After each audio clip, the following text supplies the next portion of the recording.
ప్రేక్షకులందరికీ నమస్కారం. ప్రస్తుతం మన స్టూడియోలో ప్రముఖ తంత్ర జ్యోతిష్యులు, జ్యోతిషరత్న, జ్యోతిష సామ్రాట్ చింతా రుక్మాన్ గదరావు గారు మనతో ఉన్నారు. గురువుగారితో మాట్లాడేద్దాం. నమస్కారం గురుగారు. మాతృదేవోభవ, పితృదేవోభవ, ఆచార్య దేవోభవ. గురుగారు, జూన్ మాసంలో కర్కాటక రాశి వారి పరిస్థితి ఎలా ఉండబోతుంది? ఎలాంటి ఫలితాలు ఉంటాయి ఈ నెల? ఎలాంటి రెమెడీస్, జాగ్రత్తలు తీసుకోవాలి ఈ నెల వీళ్ళు? కర్కాటక రాశి వాళ్ళ గురించి ముందుగా వాళ్ళ యొక్క సహజ లక్షణాల గురించి కొంచెం మనం చెప్పుకుందాం. తర్వాత జూన్ మాస ఫలితాలు చెప్పుకుందాము. కర్కాటక రాశి అంటేనే కాలపురుషుడు 4వ రాశి, మాతృస్థానము. ఈ రాశిలో పుట్టిన వాళ్ళకు డౌట్లు ఎక్కువ ఉంటాయి. డౌట్లు వస్తూనే ఉంటాయి. క్లారిఫై చేసుకుంది ఏది వీళ్ళు ముందుకు వెళ్ళలేరు. కాకి అన్నం పెట్టాము మేడపైన అంటే కాకి తినేది చూస్తేనే నమ్ముతారు, లేదు కోతి తినుంటే అంటారు. అంటే వీళ్ళు కంటితో చూస్తే కానీ ఏది నమ్మరని అర్థం. ఎక్కువ అనుమానం కూడా చాలా ప్రమాదకరమే కదా గురుగారు? అవును, ఎక్కువగా అనుమానించే వాళ్ళు ఎక్కువ ఇక్కడ ఉంటారు. శ్రీరామచంద్రుడు కూడా కర్కాటక రాశిలో పుట్టాడు. ఆయనకు 12,000 అనుమానాలు వచ్చాయి. 12,000 అది వశిష్ఠుల వారు నివృత్తి చేశారు.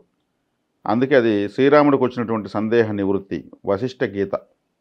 భగవద్గీత, ఉత్తర గీత, ఉద్ధవ గీత తర్వాత వశిష్ఠ గీత 4వ గీత. అది అంతకుముందు రామాయణంలో వచ్చేసింది. అంతే అన్ని వేల సందేహాలు శ్రీరాముడికి వచ్చాయి. శ్రీరాముల వారు పునర్వసు నక్షత్రం 4వ పాదం, కర్కాటక రాశి, కర్కాటక లగ్నంలో జన్మించారు ఆయన. వీళ్ళకు లాభాధిపతి అంటే శుక్రుడు వీళ్ళకి బాధకాధిపతి. నేను ఇలాగే ఉంటానని భార్య వస్తుంది వీళ్ళకు. డాక్యుమెంట్ ప్రాబ్లమ్స్ ఉండేదానికి అవకాశం, కరెక్షన్స్ వస్తూనే ఉంటాయి. కేర్ఫుల్గా చూసుకోవాలి. స్థిరత్వం తక్కువ, చాలా సున్నితమైన వాళ్ళ వీళ్ళు. చాలా చాలా సెన్సిటివ్. సంతోషం వచ్చిన ఎక్కువ వచ్చేస్తుంది, బాధ వచ్చిన ఎక్కువ వచ్చేస్తుంది. మినిమం ఏది ఉండదు వీళ్ళకు. చాలా సెన్సిటివ్ పర్సన్స్. కాబట్టి ఈ రాశి వాళ్ళ యొక్క స్వభావాలు ఎలా ఉంటాయి, వీళ్ళు వీటిని సవరించుకోవాలి. చంద్రుడు, మనోకారుడు చంద్రుడు ఈ రాశి అధిపతి.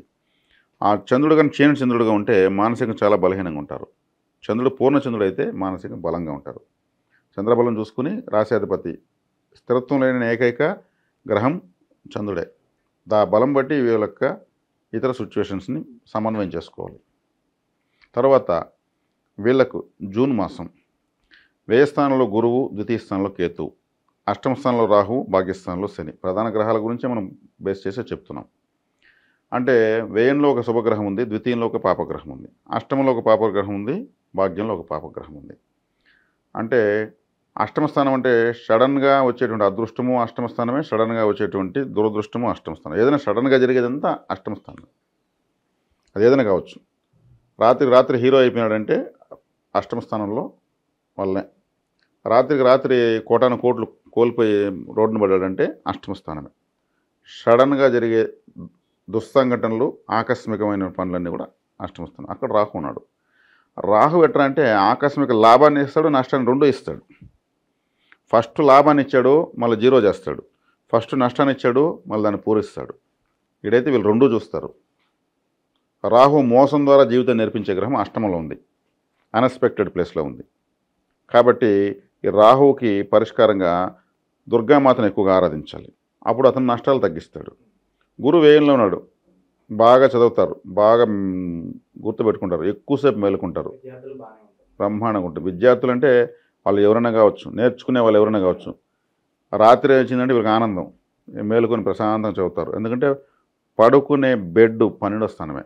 పడక, సాప ఇవన్నీ పడుకునేటువంటి వస్తువులన్నీ కూడా 12వ స్థానమే. 12వ స్థానంలో ఎవరు గురువు ఉన్నాడు. కాబట్టి విద్యార్థులు రాత్రిని బాగా చక్కగా ఉపయోగించుకుంటారు. నేను ఇంత చిన్న వయసులో ఎక్కువసేపు మేలుకోగలుగుతున్నాను అంటే గురువు జ్ఞానాన్ని అప్పుడు ఎన్లైట్మెంట్ చేస్తాడు. తను వచ్చి బెడ్రూమ్లో ఉన్నాడు కాబట్టి చక్కగా చదువుకుంటారు. విదేశీ విద్యలు బాగా కలిసి వస్తాయి. గురుబలం లేదు, 12లో పడిపోయినాడు, ఇంకా మీరు గోయిందని ఎంత చెప్పకూడదు, తప్పది. గురువు ఎక్కడున్నా ఈ రాశిలోనే ఉచ్చస్థితి పొందుతాడు. మొట్టమొదటి రాజయోగకారకుడు, శుభకారక గ్రహం కాబట్టి ఎక్కడున్నా శుభాన్ని ఇస్తాడు. 12వ స్థానానికి సంబంధించిన శుభాలు ఇస్తాడు అంతే. 12వ స్థానం అంటే పడుకొని నిద్రపోయే చోటు ఏం చేస్తాడు, జ్ఞానాన్ని ఇస్తాడు. జ్ఞానం ఇచ్చాలంటే చదువుకుంటారు. చదువుకు సంబంధించి ఎటువంటి డోకా లేదు. విదేశీ విద్యలకు కూడా అసలు వెళ్ళిపోవచ్చు. ఆర్థిక పరంగా బాగానే ఉంటుందా? ఆర్థిక పరంగా కన్నా ఎత్తుకుంటే వీళ్ళకు ఒక విధంగా డిఫరెంట్ గ్రోత్ అని చెప్పొచ్చు. వీళ్ళది ద్వితీయంలో కేతు ఉన్నాడు కదా, అప్పు ద్వారా ఆదాయాన్ని ఇస్తాడు. అప్పు చేసి వ్యాపారం పెట్టినా, అప్పు చేసి చదువుకున్నా, అప్పు చేసి ఇంకేం చేసినా కలిసి వస్తుంది. కాబట్టి అప్పు తీసిస్తాడు కూడా గురువు. కాబట్టి బెడ్ కంఫర్ట్స్ అనేవి వీళ్ళకు నాలెడ్జ్గా ఉపయోగించుకుంటే పడుకుంటారు. కొంతమంది నిద్రపోతూ ఉంటారు, నిద్రపోరవాళ్ళు అప్పుడే ఆలోచిస్తారు. అది గురువు లాంటి గ్రహం ఉన్నప్పుడు సరైన నిర్ణయాలు నేను రాత్రంతా ఆలోచించాను అంటారు. అంటే రాత్రి నిద్రపోలేని కదా అర్థం. రాత్రి అంతా ఆలోచించానంటే తను చాలా డీప్గా ఆలోచించాడని అర్థం. రాత్రి ఆలోచించాడంటే అది చాలా తీవ్రంగా ఉంటుంది ఆలోచన. కరెక్ట్గా నాకు మళ్ళీ కరెక్ట్గా 12 గంటలకు నాకు ఒక ఐడియా వచ్చేసింది అంటారు. టైం కూడా వాళ్ళు చెప్తారు. మరుసటి మళ్ళీ అన్కంఫర్ట్ ఏమో నిద్రలేదనేసి నిద్రపోతూనే మెలకువలోనే ఉంటూనే ఆలోచిస్తారు. కాబట్టి ఈ కంఫర్ట్ ఉంది. అష్టమ స్థానంలో లాభము నష్టం రెండు జరుగుతున్నాయి. దుర్గారాధన చేయడం వల్ల నష్టం తగ్గుతుంది, లాభం పెరుగుతుంది. 9లో శని ఉన్నాడు కాబట్టి తండ్రికి దూరంగా ఉంటే మంచిది. తండ్రి అనే స్థానంలో శని ఉన్నాడు కాబట్టి తండ్రికి దూరంగా అంటే హాస్టల్లో ఉండిపోవడము, లేదంటే చదువులు వచ్చి ఇంకా దూరంగా వెళ్ళిపోవడము. తండ్రికి దగ్గర ఉంటే ఇద్దరికి గ్రోత్ లేదు. తండ్రికి దగ్గర కంటే తండ్రి ఎక్కడ ఉంటాడు? ఇంట్లో ఉంటాడు. ఇల్లు ఎక్కడ ఉంటుంది? ఊర్లో ఉంటుంది. అంటే సొంత ఊరు నుంచి దూరంగా పోవాలని అర్థం. సో అభివృద్ధి అనేది కొంచెం ఊరికి దూరంగా వస్తే తండ్రి జరుగుతుంది. ఉన్నటువంటి చోట ఆ సూర్యకాంతి పడకూడదు, ఆ గాలి తగలకూడదు, ఆ ఫుడ్ నీళ్లు తగలకూడదు. మొత్తం మారిపోతే చాలు, గ్రోత్ ఉంటుంది. శని గురించి ఇంక భయపడేసుకోలేదు. తండ్రికి దూరంగా ఉండి అన్నీ చేస్తే బాగుంటుంది. దగ్గరగా ఉంటే తండ్రి రోజు ముద్దులు పెట్టి మూత నాకినా కానీ రిజల్ట్ ఉండదు. ఓకే. ఇక వైవాహిక జీవితం ఎలా ఉండబోతుంది గురుగారు? వైవాహిక జీవితం జనరల్గా తీసుకుంటే ఎక్కువగా వైవాహిక జీవితంలో సమస్యలు ఎదుర్కొనే వాళ్ళలో కర్కాటక రాశి వల్ల ఫస్ట్ నెంబర్ 1. అదే చెప్పాను, శుక్రుడు వీళ్ళకి బాధ కాకపోతే నేను ఇలాగే ఉంటా, నేను ఇట్టే ఉంటా అనేటువంటి భార్య వస్తుందని చెప్పాను. భార్యకారకుడే వ్యతిరేకం. ఇక్కడ లాభస్థానంలో ఉన్న లేదు ఇతరత్ర ఆ బాధకాధిపతి బాధించబడితే వీళ్ళకు మంచి భార్య దొరుకుతుంది. అది వ్యక్తిగత జాతకంలో తెలుస్తుంది. ఓకే. కాబట్టి వీళ్ళు టెంప్ట్ అవ్వకుండా ఉండడం మంచిది. టెంప్ట్ అవ్వకుండా ఉంటే టకామని చూసిన వెంటనే ఒప్పేసుకోవడం కరెక్ట్ కాదు. ఆలోచించుకుని స్టెప్స్ వేయాలన్నమాట. ఇప్పుడు జాతకాలు కలిసాయి, అన్నీ కలిసి అన్నీ బాగున్నాయని తీసుకున్న తర్వాత వీళ్ళకి డిస్టర్బెన్స్ వచ్చాయనుకోండి, ఒక భార్యాభర్త కలిస్తే జీవిత భాగస్వాముల వాళ్ళకి అయితే 6 నెలల తర్వాత ఒకరి ఎనర్జీ ఒకరికి ట్రాన్స్ఫర్మేషన్ అవుతుంది. 6 months పడుతుంది. ఆ తర్వాత ఎవరిపైన ఎవరికి ఎంత ప్రేమ ఉంది, ఇద్దరికి కలిసి ఎంత అండర్స్టాండింగ్ ఉంది అప్పుడు తెలుస్తుంది. పెళ్ళైన వారం రోజులు బ్రహ్మాండంగా ఉంటుంది. తీర్థయాత్ర, మన హనీమూన్లు, బంధువులకి వెళ్ళి డిన్నర్లు చేసి రావడం అంతా బ్రహ్మాండంగా ఉంటాయి. 6 నెలల తర్వాత ఎనర్జీని ట్రాన్స్ఫర్మేషన్ అప్పుడే అయ్యేది.